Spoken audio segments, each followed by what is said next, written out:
In today's video, I'm going to teach you how to make a group email in Outlook. If you want to send messages to the same set of people without adding each address one by one every time.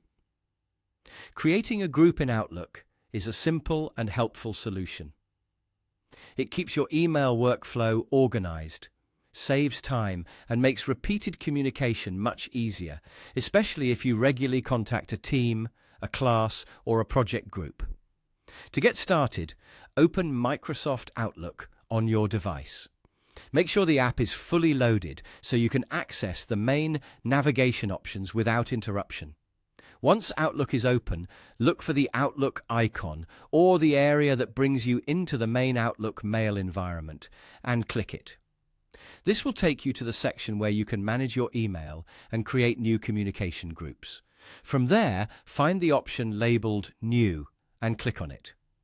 A menu will appear with different items you can create. In that menu, select Group. This is the option that allows you to build a shared group space for email communication inside Outlook. After selecting Group, you'll be asked to enter a group name. Choose a name that is clear and easy to recognize, since this is what you'll use later when sending messages.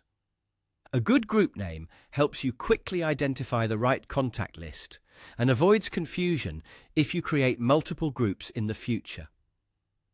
Next, enter a description for the group. This part is useful because it gives extra context about the group's purpose. For example, the description can explain who the group is for, what kind of messages will be shared there, or how the group will be used. Even though it may seem like a small detail, adding a clear description can help keep things organized, especially if other people will also see or use the group.